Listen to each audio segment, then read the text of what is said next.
नमस्कार विद्यार्थी मित्रांनो, स्वागत आहे आपल्या यूट्यूब चॅनलवर। आपल्या चॅनलवर नवीन असाल तर चॅनलला सबस्क्राईब करायला विसरू नका, जेणेकरून नवीन माहिती तुमच्यापर्यंत लवकरात लवकर पोहोचेल। तर विद्यार्थी मित्रांनो, आपण आज या BMC क्लर्कचे 18,046 या पदांसाठी जी जागा होती तर त्याचे आता रिझल्ट लागलेले आहेत। 25 फेब्रुवारी 2025 रोजी याचा रिझल्ट हे सुद्धा लागलेला आहे। ही PDF तुम्ही अजूनपर्यंत पाहिली नसेल तर विद्यार्थी मित्रांनो, आपण आपल्या मागील व्हिडिओमध्ये ही PDF तुम्हाला कुठे मिळेल हे आपण सांगितलेलं आहे, तिथे जाऊन तुम्ही ती PDF मिळवू शकता। त्याचप्रमाणे आपण या व्हिडिओमध्ये आज BMC क्लर्कचा रिझल्ट लागला आहे, त्याच्यानंतर आता कट ऑफ कधी लागेल, किती लागेल, त्याचप्रमाणे सिलेक्शनमध्ये कोणत्या विद्यार्थ्यांचं सिलेक्शन होईल या सर्व डिटेल आपण या व्हिडिओमध्ये पाहणार आहोत। तर विद्यार्थी मित्रांनो पहा, BMCच्या टोटल कॅन्डिडेट किती होते तर 91,252 विद्यार्थ्यांनी टोटल परीक्षा दिलेली आहे आणि त्या 91,252 विद्यार्थ्यांची PDF BMCने प्रसिद्ध केलेली आहे।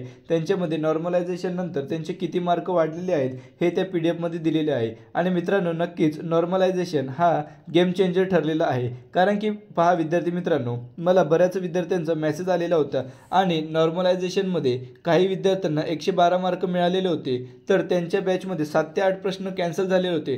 त्यांचे मार्क तर त्यांना मिळालेच नाही, परंतु नॉर्मलायझेशन नंतर त्यांना 112 वरून 35 मार्क मिळालेले आहेत। म्हणजे हे कोणत्या प्रकारचं नॉर्मलायझेशन BMCने केलेलं आहे हे काहीच सांगता येत नाही।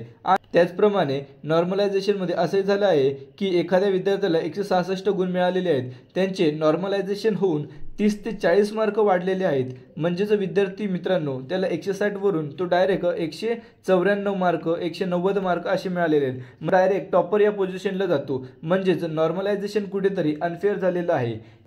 त्यामुळे बरेच विद्यार्थी म्हणत असतील की नॉर्मलायझेशन हे खूप चुकीचं झालं आहे। तर विद्यार्थी मित्रांनो, चुकीचं तर झालं आहे, परंतु विद्यार्थी मित्रांनो नॉर्मलायझेशनचं त्यांनी तो एक फॉर्म्युला दिला होता, त्या फॉर्म्युलानुसार त्यांनी संपूर्ण नॉर्मलायझेशन ही प्रोसेस केली आहे। त्याच्यामुळे बघा विद्यार्थी मित्रांनो, नॉर्मलायझेशनमध्ये काय, एखाद्या शिफ्टमध्ये जर खूपच टॉपर विद्यार्थी असेल आणि एका त्याच शिफ्टमध्ये खूपच लोअर विद्यार्थी असेल मार्क मिळवणारा, तर त्यांच्यामुळे कुठेतरी तुमच्या रिझल्टवर परिणाम होतो। त्याच्यामुळे नॉर्मलायझेशन ही संकल्पना मुळात तर निघालीच पाहिजे आणि MPSC सारखं एका दिवशीच सर्व विद्यार्थ्यांचे पेपर झाले पाहिजे। त्याचप्रमाणे आपण पुढे पाहूया की ऑप्टिंग आउट झाले पाहिजे का। तर विद्यार्थी मित्रांनो, नक्कीच ऑप्टिंग आउट BMCने सुद्धा आणले पाहिजे, याचा बऱ्याच विद्यार्थ्यांना फायदा होणार आहे। तो कसा पहा विद्यार्थी मित्रांनो, MPSC क्लर्क, MPSC महसूल विभाग आणि पोलीस भरती यांच्या जवळपास 10,000 पेक्षा जास्त पोस्ट होत्या आणि या सर्वांचा रिझल्ट लागलेला आहे। त्याच्यामुळे त्यांनी तेथे जर पोस्ट जॉईनिंग केलेली असेल तर विद्यार्थी मित्रांनो त्यांचे BMC मधील ही जागा रिक्त होईल। या ऑप्शनमुळे विद्यार्थी मित्रांनो नक्कीच 2 ते 3 हजार विद्यार्थ्यांचा तरी इथे फायदा होणार आहे, कारण की जर ऑप्टिंग आउट नसेल तर नक्कीच लिस्ट कुठेतरी हाय जाणार आहे, कारण की त्या विद्यार्थ्यांचं सिलेक्शन झालेलं आहे, त्यांना कुठेतरी चांगलेच मार्क असणार, त्यांच्यामुळे त्यांचं MPSC मध्ये पोलीस भरतीमध्ये सिलेक्शन झाले असलं, त्याच्यामुळेच BMC क्लर्कमध्ये त्या विद्यार्थ्यांनाही नक्कीच चांगले मार्क मिळालेले असतील आणि कट ऑफ हाय जाणार आहे। त्याच्यामुळे विद्यार्थी मित्रांनो आपण सर्वांनी प्रयत्न करूया की ऑप्टिंग आउट BMC मध्ये सुद्धा आलं पाहिजे। त्याच्यामुळे आपण BMC सोबत पत्रव्यवहार, BMCला मेल, त्याचप्रमाणे अकाउंटवर सुद्धा BMCला आपण टॅग करून सांगणार आहोत की ऑप्टिंग आउट BMC मध्ये सुद्धा लागू करा। त्या पुढील ॲनालिसिस सुद्धा केलेली आहे की 155 मार्क मिळवणारे किती विद्यार्थी आहेत। तर विद्यार्थी मित्रांनो जवळपास 11,164 विद्यार्थ्यांनी 155 प्लस मार्क अचीव केले आहेत।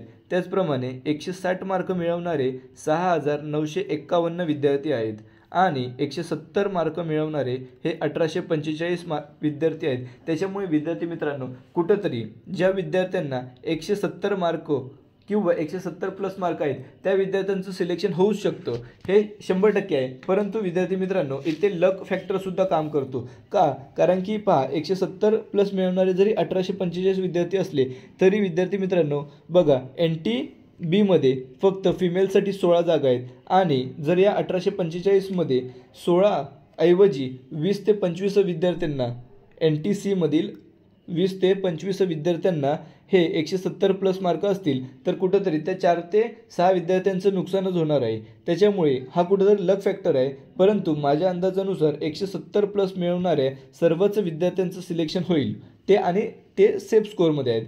त्याच्यानंतर 180 प्लस मार्क मिळवणारे हे जवळपास 495 विद्यार्थी आहेत आणि 190 मार्क मिळवणारे हे कुठेतरी फक्त 135 विद्यार्थी आहेत. त्याच्यामुळे 180 मार्क 190 मार्क ज्यांचे आफ्टर नॉर्मलायझेशन झाले आहे त्यांनी नक्कीच मित्रांनो काही झालं तरी तुमचा रिझल्ट लागणार आहे आणि तुम्ही डॉक्युमेंट व्हेरिफिकेशनची पूर्ण तयारी करा. तर विद्यार्थी मित्रांनो, अजून कोणत्याही विद्यार्थ्यांनी जर आपला रिझल्ट पाहिला नसेल तर दिलेल्या नंबरवर तुम्ही फक्त व्हॉट्सअप मेसेज करा आणि तिथं सर प्लीज सेंड PDF असा मेसेज टाईप करा. मी तेथे तुम्हाला PDF सेंड करेल. त्याचप्रमाणे विद्यार्थी मित्रांनो, आता आपण शेवटच्या टप्प्यात आलो आहेत आणि आपण इथे BMC क्लर्कचा कट ऑफ किती आहे, किती लागल हे आपण पाहणार आहोत. त्याआधी विद्यार्थी मित्रांनो, आपल्या यूट्यूब चॅनलवर 1000 सबस्क्रायबर पूर्ण होण्यासाठी विद्यार्थी मित्रांनो फक्त 200 सबस्क्रायबर बाकी आहेत. त्याच्यामुळे ज्या विद्यार्थ्यांनी आपल्या चॅनलला सबस्क्राईब केलेलं नसेल त्यांनी लवकरात लवकर आपल्या चॅनलला सबस्क्राईब करा आणि हा 1000 सबस्क्रायबरचा टप्पा आपण लवकरात लवकर गाठू. तर चला विद्यार्थी मित्रांनो, आपण आता BMC कार्यकारी सहाय्यकचा एक्सपेक्टेड कट ऑफ किती लागू शकतो हे आपण आता पाहणार आहोत.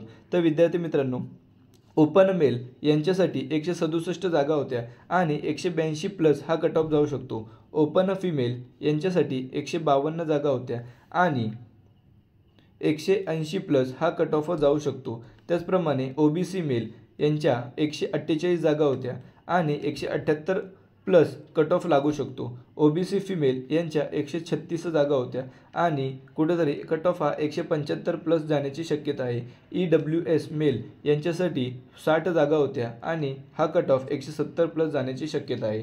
EWS फिमेल यांचा कट ऑफ हा 168 जाण्याची शक्यता आहे, कारण की त्यांच्यामध्ये फक्त 56 जागा होत्या. त्याचप्रमाणे SCBC मेल या प्रवर्गात फक्त 60 जागा होत्या, त्यामुळे त्यांचाही कट ऑफ 170 प्लस जाण्याची शक्यता आहे.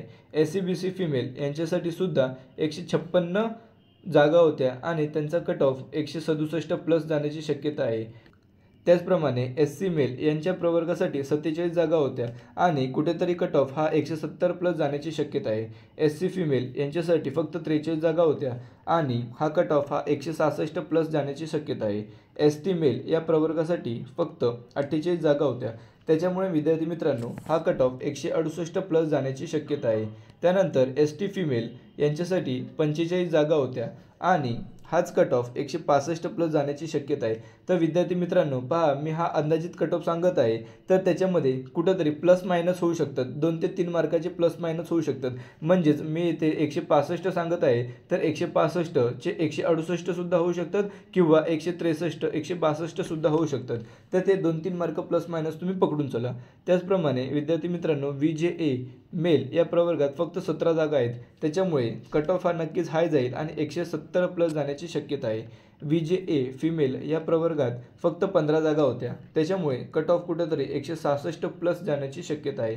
त्यानंतर NTB मेल या प्रवर्गात फक्त 18 जागा होत्या, त्याच्यामुळे कट ऑफ हा 168 पर्यंत लागेल. NTB फिमेल या प्रवर्गात फक्त 16 जागा होत्या, त्याचप्रमाणे त्याचा कट ऑफ 164 प्लस जाण्याची शक्यता आहे. त्याप्रमाणे आपण पुढील पाहूया की NTC मेल या प्रवर्गात फक्त 12 जागा होत्या, त्याच्यामुळे याचा कट ऑफ 165 प्लस लागण्याची शक्यता आहे. NTC फिमेल यांच्यासाठी फक्त 12 जागा होत्या आणि त्याचा कट ऑफ 160 प्लस लागण्याची शक्यता आहे. NTD मेल या प्रवर्गासाठी 12 जागा होत्या आणि त्याचा कट ऑफ अंदाजित 166 प्लस लागण्याची शक्यता आहे. NTD फिमेल या प्रवर्गात फक्त 11 जागा होत्या आणि सर्वात कमी जागा NTD फिमेल या प्रवर्गात होत्या आणि त्यांचा कट ऑफ हा 162 प्लस जाण्याची शक्यता आहे. तर विद्यार्थी मित्रांनो, इथे मी तुम्हाला दाखवलं आहे की NTD मेल या प्रवर्गात फक्त 12 जागा आहेत, तर त्या सर्वसाधारण आणि महिला यांचीच मी टोटल करून इथं टाकले आहे. त्याच्यामुळे येथे हँडिकॅपमधील NTD मेल यांचे जागा टाकले नाहीत, त्याच्यामुळे तुम्ही ते नीट पाहून घ्या. त्याचप्रमाणे दिव्यांग या प्रवर्गासाठी 74 जागा होत्या. तर विद्यार्थी मित्रांनो, सर्व कास्टमधील ही टोटल मी इथे टाकलेली आहे 74. तर दिव्यांगाचा कट ऑफ हा 140 ते 150 प्लस जाण्याची शक्यता आहे. त्याप्रमाणे अनाथ या प्रवर्गात फक्त 18 जागा होत्या आणि त्याचाही कट ऑफ 146 प्लस जाण्याची शक्यता आहे.